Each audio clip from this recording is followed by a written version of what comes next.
Assalamualaikum warahmatullahi wabarakatuh. Ikhwani fiddin wa akhwat fillah, azakumullah. Nabi kalau wudhu mengambil air dimasukkan ke jenggotnya, menunjukkan bahwa sini Nabi bagaimana?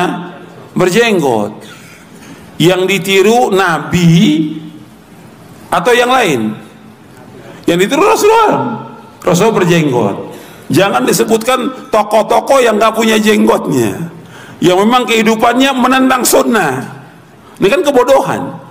Ada orang sudah belajar di Timur Tengah, dapat gelar doktor, pulang jadi orang bodoh. Belajar di Timur Tengah, disebutkan tokoh fulan gak berjenggot. Kenapa gak disebutkan Nabi SAW? Loh, kita dalam beragama yang kita ikut siapa? Laqad kana lakum fi Rasulillah uswatun hasanah. Sungguh telah ada pada contoh yang baik pada Rasulullah, bukan pada para ulama, bukan pada tokoh, pada Rasulullah contoh dalamnya. Rasulullah berjenggot, yang kita ikut siapa? Rasulullah berjenggot. Jangan diikutin ustadz. Ada ustadz nggak berjenggot, jangan diikut. Ada kiai nggak berjenggot, jangan diikut. Ada tokoh agama nggak berjenggot, jangan diikut. Yang diikut Rasulullah SAW berjenggot. Dan ini sunnahnya beliau. Sunnah ini sunnah yang wajib. Karena apa? Nabi memerintahkan, u'ful liha, adalah kamu pelihara jenggot kamu. Wa arkhul liha, panjangkan jenggot kamu. Wahfu syawarib, rapikan kumis kamu. Wa khaliful majus, adalah kamu nyalahi orang majusi. Perintah. Maka sepakat para ulama semuanya ini. Artinya Imam Hanafi, Maliki, Syafi'i, Hambali, Zahiri dan lainnya sepakat tentang wajibnya memelihara jenggot dan haramnya mencukur jenggot. Haram. Mencukur jenggot itu hukumnya haram. Dan termasuk dosa. Dosa besar. Kalau terus menerus dia seperti itu, hukumnya haram. Mengantum perhatikan para ulama menjelaskan tentang masalah ini, tentang tidak atau dulu nggak ada alul bidah cukur jenggot. Dulu nggak mau mereka, karena itu syiar dari syiar agama Islam jenggot. Kalau sekarang orang berbangga dengan mencukur jenggot, ini memperolok-olok agama Islam, memperolok Rasulullah SAW, memperolok sunnah Nabi SAW dengan mereka mencukur jenggot. Orang yang mencukur jenggot berarti dia telah menyalahi apa? Perintah Allah. Yang kedua, dia menyalahi sunnah Rasulullah. Yang ketiga, dia menyalahi fitrah. Karena fitrah laki-laki itu berjenggot, perempuan nggak berjenggot. Yang keempat, dia menyerupai orang majusi, orang kafir. Yang kelima, menyerupai perempuan, dia nggak berjenggot.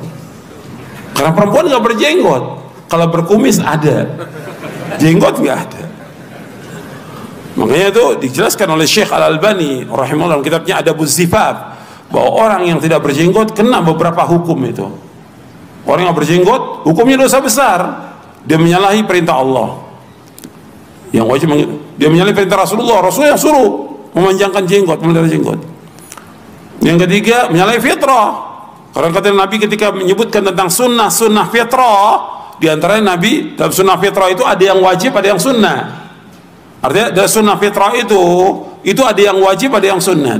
Seperti sunnah fitrah yang wajib memelihara jenggot, sunnah fitrah yang wajib khitan, laki-laki wajib berkhitan. Dia masuk Islam sudah dewasa, wajib tetap dikhitan bagi laki-laki. Kalau perempuan sunnah. Mencabut bulu ketiak hukumnya sunnah. Mencukur bulu kemaluan sunnah. Ini semua termasuk sunnah fitrah. Menggunting kuku termasuk sunnah fitrah. Nabi sebutkan ada 10 sunnah fitrah. Berarti menyalahi fitrah. Orang yang mencukur jenggot menyalahi fitrah. Kemudian menyerupai orang-orang majusi, menyerupai kaum musyrikin, nggak boleh.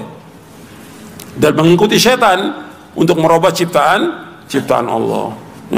Murka itu, Allah murka kepada orang-orang seperti itu. Jadi nggak boleh orang kemudian membiarkan nggak apa-apa cukur jenggot, nggak boleh. Apalagi dia sebagai seorang ustadz, dai atau kiai, nggak boleh dia cukur jenggot. Hukumnya haram dalam Islam, termasuk dosa besar. Saya bawakan ini karena ada orang-orang yang kemudian mencela orang yang berjenggot. Mencela orang berjenggot itu hukumnya dosa besar, bukan dosa kecil.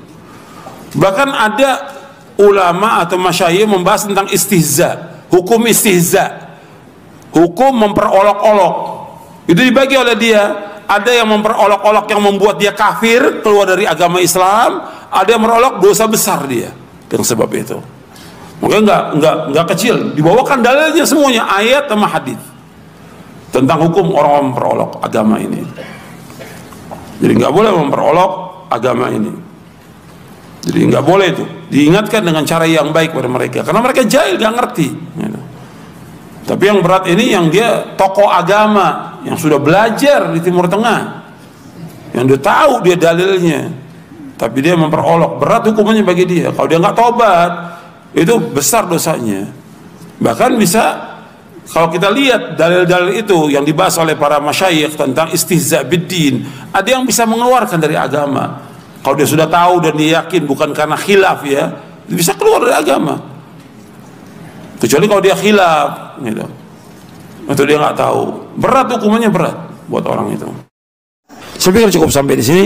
Wassalamualaikum Muhammadin SAW wa akhiru da'wana alhamdulillahirabbil alamin. Assalamualaikum warahmatullahi wabarakatuh. فقلت استغفروا ربكم إنه كان غفارا